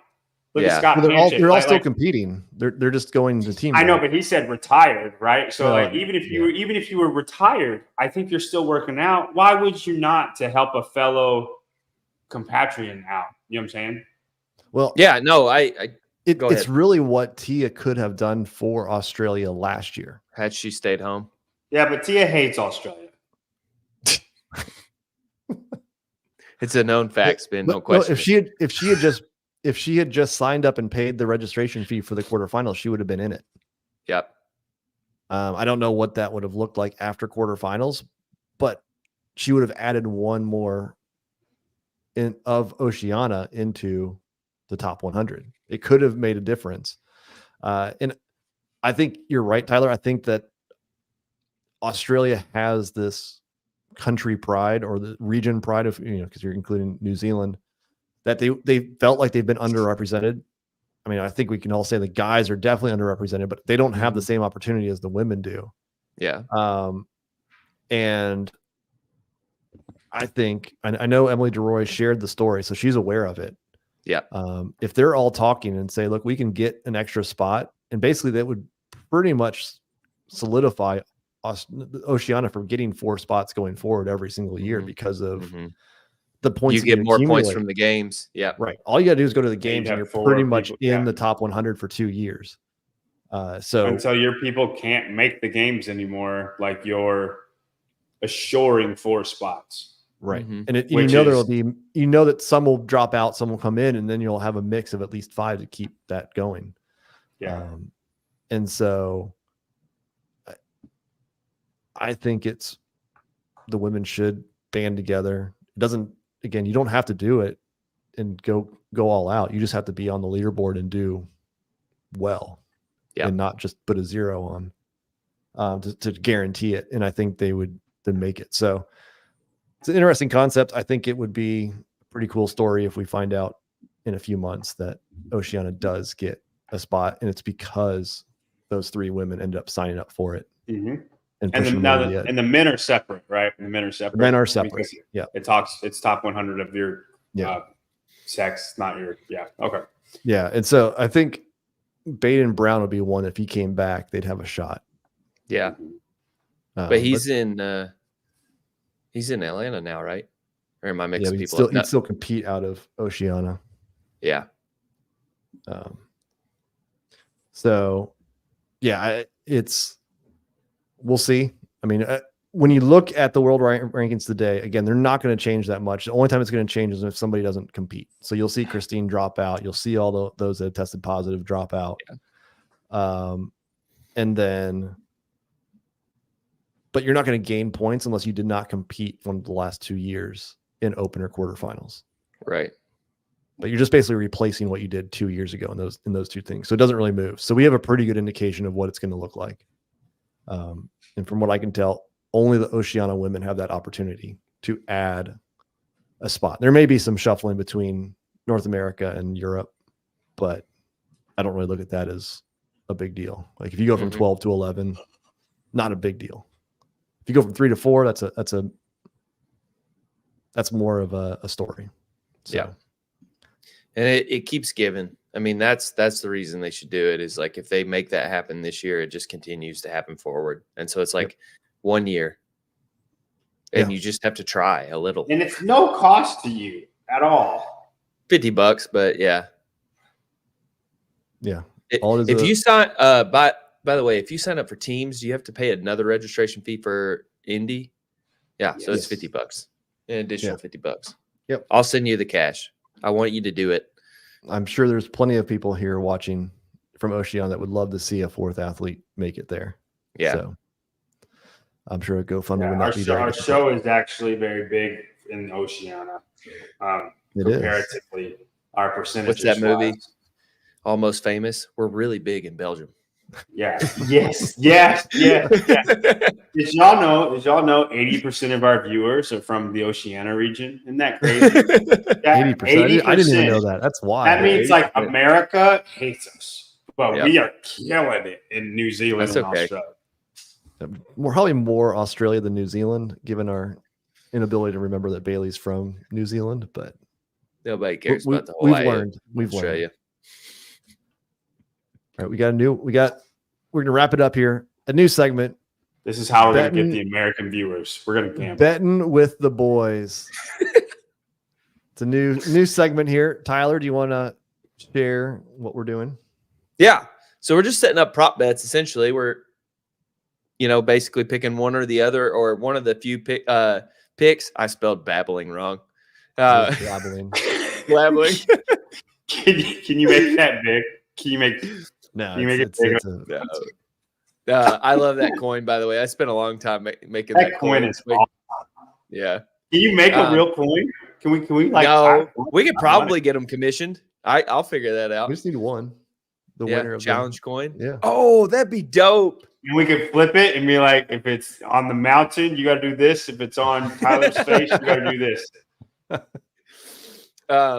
Yeah, so we're just setting up prop bets. I will leak something early that I probably shouldn't leak. Is that Aaron, don't listen. Stop. Don't listen, Aaron. Heat One is now going to have something like prop bets in the app. So we're launching that for the Open. So we're kind of just teasing that here. It's essentially gambling. We're not setting any rates, but we're just making our picks. And so I know Spin, we're going to keep track of the picks and track them throughout the year. We're going to do it. Yeah. Track of the year. And then our loser will have to do some type of punishment. You want to make the punishment right now? Oh, Jesus. And so the end of the year, we're going to say it's the day after the CrossFit Games. So the show after the CrossFit Games, we will recap who's gotten the most right, who's gotten the most wrong. And we might have some awards. We haven't talked about it yet. But the person who's got the most wrong definitely will have a punishment. I think we should figure it out right now. I'm okay with it. Come up with I think the punishments should be different for all of us. Ooh, I think you should have to run 10 miles. Ooh. That's not a bad punishment, man. I run 7 on every Monday. Every day. right Let's in go my ahead. house every day. I think we come back next week with the punishment. It's still too Let's early. do that. We won't I have like our that. answers yet. Okay. Oh, hold on. So we all three come up with punishments for all three of us, and then we I will like that. agree on the On which punishment one. for each of us. Does that make sense? Tribal decision. Yeah. So like you come up with your own too, right? And then just whichever one the team likes the best for you, that'll be your punishment. And That one will don't be never afraid get to throw them in the comments. We'll read them next week too. Those could Dude, be. I love that. ideas. I love that. Yeah. All right. First bet. First one. When will thrusters show up in the open? Which week? And can people do this in the app, Tyler? Like these Not right questions now. will be in No, the app. this is just for right now. Okay. During the open, we'll have some stuff. Yeah. They can, Okay. They can So this participate is in. for This us one is right now. actually on the Heat One Instagram. You can go vote there. I have the votes right now already. All right. So it'll be week 1, 2, 3, or not at all. So What do you think, John? When will thrusters show up in the open? Yep. yeah. 24.2. And it will be in the form of a dumbbell off the record. Ooh.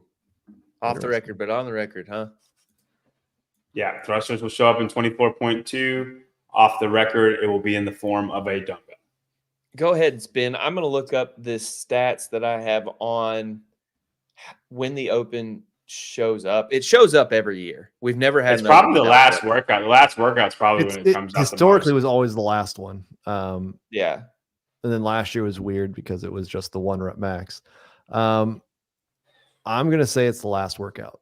I'm going to go back to Castro style. The last one is going to be something painful with a thruster. It's never been the first workout. Really? It's never been the first workout. That's never been the first workout. I think it's just because people don't like them.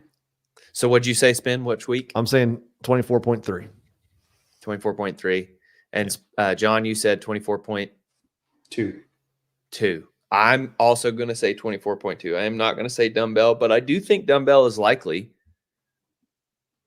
Do I get bonus points if it's a dumbbell? We'll give you a bonus point if it is a dumbbell. Then I'm not going with dumbbell.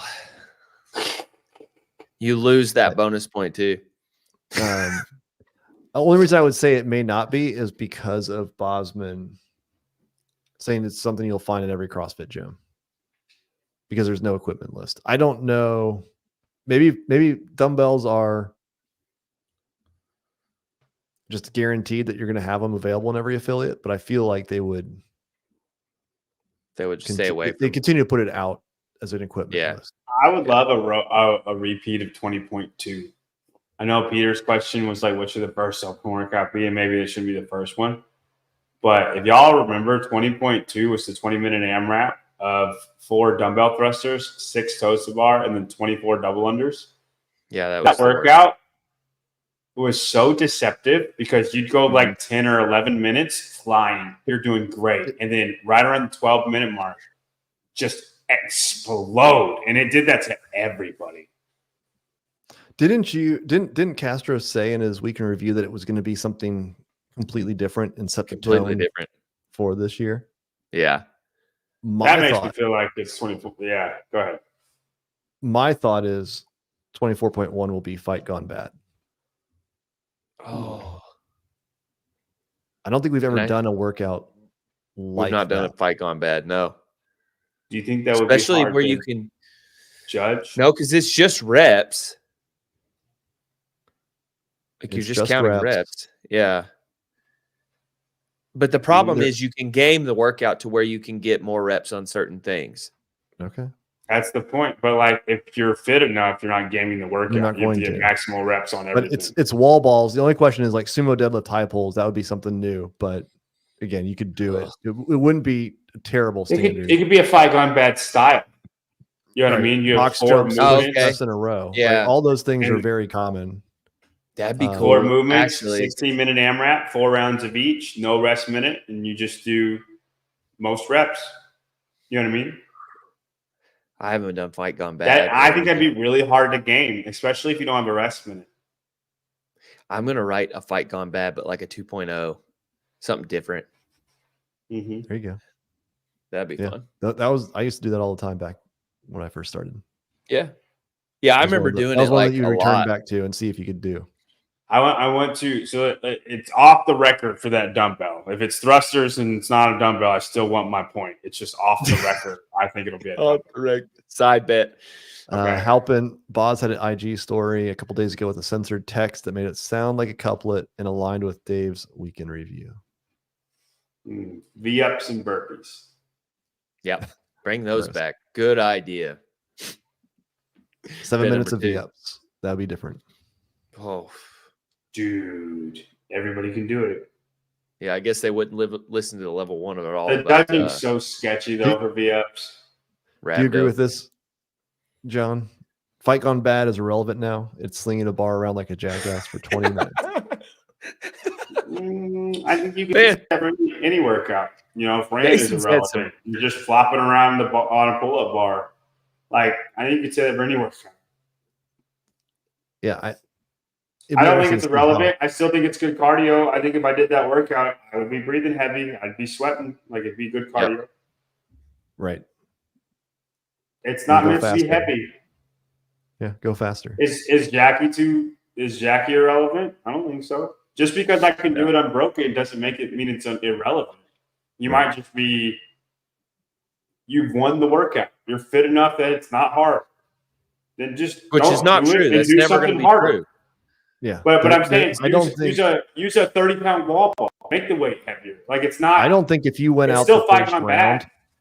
if you sprinted the first round and went just, I mean, Balls all to the out, wall. and you in your row you ended up pulling whatever 3,000 calories per hour, like you're not going hard that for a 20 minute. Minutes. You would not recover in a minute and do as many wall balls the next minute as you did the first minute. It definitely is what you make it. Right. And now maybe you might have tapped yourself out on the workout, but then get fitter and come back. Right. Mm-hmm. Halpin says Fight Gone Bad would match up with how they promoted the benchmark workouts in the app with 5K run and having cap athletes do grace. I don't know. I see Castro as being maybe a little bit more going back to his style of like, you got to suffer, you got to dig deep, especially in the open. It's not something we've ever done like this exactly. Right. And we go back to the history of the sport. The roots. Yeah. Yeah. Fight Gone Bad. You heard it here first, folks. Now, I agree with him when he said like in a comp setting, but this isn't a competition setting. This is a workout at your gym. Right. I know it's the open, repeated. But the top 25%. It's not a competition setting. It's been on repeat that the open is not a competition anymore. All we're trying to do is get the top 20%, 25% to quarterfinals. Like, and nobody that is in that will ever fall out of the top 25% in this workout. It's not super serious. It's more like, hey, Tyler, what'd you get? I got this. Oh, you beat me by 2 reps. You know what I mean? Like, it's more a community sit, which is what they want, right? They don't want it to be serious. They want it to be a community, everybody together. And then if you're any fit at all, you'll make it to quarterfinals. And then quarterfinals will probably get a little bit more serious. We'll see what that looks like. I have no idea. Okay. Yep. Next. All right. Prop number 2. The number of times Castro does an open announcement. Over 1.5. Over. I'm going under. You're saying you're sticking with 1 or 0? 1 or 0. I'm going to go with over. I'm going to say even if he thinks he's only going to do 1, he'll do the first one. He's doing the first one. He for sure is doing the last one. And then he will be like, I want to continue to do it. No. He for sure is doing the first one. If he's doing them at all, there's no way he does the last one. If he does like only 1. No, I'm saying he's going to do the first one, and even if he doesn't have plans to do the second or third, he's He'll going to change his kinda, mind like and end up doing it. yeah. I think he wants it seems like every year he's just wanted to give that away for some reason, which I don't know why. He's so key to the Open. He is almost the Open. You know what I mean? Right. Like the Open feels like the Open with Dave. And so I want him to do all three. I don't think he's going to. I What look if you at let Esteban do the last one? They're trying to get more viewers, not less. I think what Castro did with announcing Hiller's suspension is part of what he does, right? Like he got people talking about the Open last week when there was no news coming out. Yeah. Right? Like that's what he does. He enjoys that anticipation, build up, suspense, yeah, like throwing the hints out there. He may never admit it, but I think he does. I think he really likes it, and he'll go out there. He'll do the first announcement. He'll see how the community reacts and really liked it, and he'll be like, "I'm doing it again. I get it. I can't not do it." So I'm over. How many follow? Well, you know, they want as much publicity as possible. They want as many views. They want as many people doing the Open as possible. Dave only helps that. I don't see how adding, like, who could you add besides The Rock or Taylor Swift to the Open announcement that's going to boost it more than Dave? Like, I would rather our watch own Dave do an community. Open announcement than The Rock do an Open announcement. I don't want the Same. Titan Games. Freaking Danny Spiegel wins the Titan Games. Matt Fraser wins the freaking Open. All right, keep The Rock at this. Dave Castro is my Open announcer. 738,000 followers he has right now. Right. That alone is why he should do all three of them. Yeah, if you don't understand Dave's ability to do the Open announcement, go watch an old one from 2017 or earlier, and then go watch the first year, 2019, when he didn't do it. When they just started reading off a card because they've never really seen it. They may have not even seen it at the time. Those people. They're fine. They're doing their best. Complete offense. No, but I'm just saying they're not Dave Castro. Right. Yeah. They read out the workout. That's it. He has a knack for it. Like the greatest showman said Castro's our greatest showman. Like he's good at it. You know what I mean? Yeah. Like he makes it suspenseful, and it's like, yeah, it's cheesy, but dude, it's great. I got butterflies every time he would do it. I would get fucking nervous and sit there and be like, oh my God, oh my God, oh my God. And then that year that they shifted away from him, I was like, oh. Yeah. And he wouldn't just read it off. Like he knew how to read it off in a way that added even more drama to it. Like he wouldn't let me write it on a chalkboard in chicken scratch and make you try to squint to read the Open workout. He'd write it in weird orders. And then go back and then go down and like, wait, what are we doing? Oh, wait. 3 rounds. Yeah. Not just one. Yeah. Right. Like nobody can replicate that. And so he has to do more than one. I'm going over. John's going over, and Tyler is for some reason going under. That's fine. I can't wait till I'm right. Your loss. It'll be all right.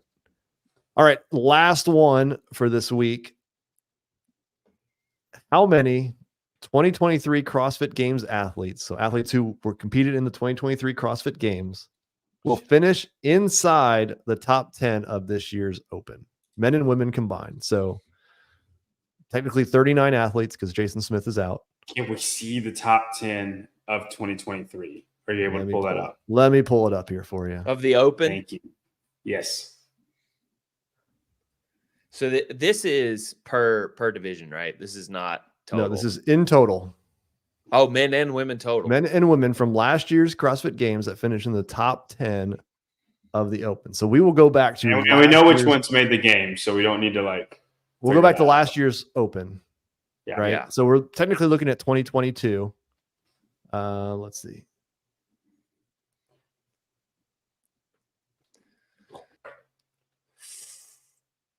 There we go. Get Tyler out of here. All his favorite athletes in 4th. What are you doing, Tyler? I didn't drop myself off. Maybe I dropped you out. All right. So all right. there's 1, So we got 2, Jeff Adler, Colton, Ricky. and 3, 4, 5. But it's a different year.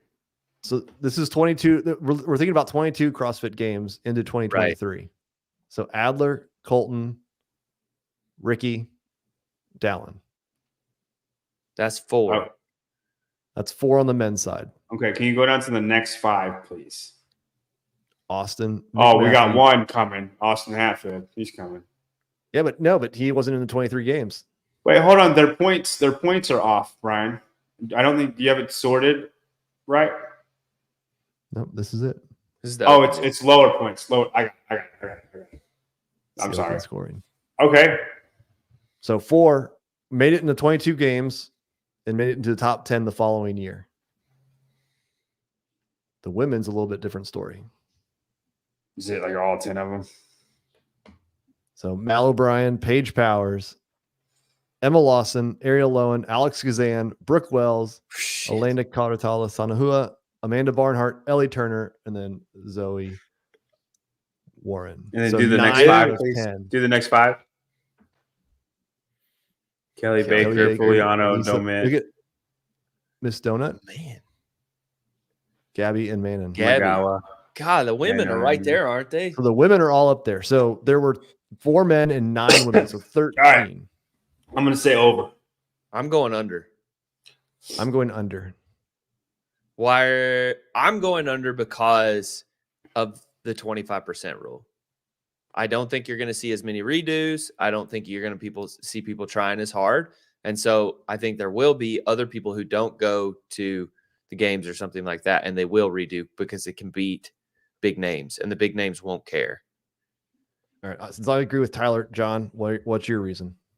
I think there's a decent amount of money as far as who gets the top now. I know it's not a lot, but it's more than it was. Still 15,000, 10 or I mean, 15,000 for that's women. good enough to want to try. So I think the women just carry it over. I think if the women are 9 out of 10, there's no way I can lose.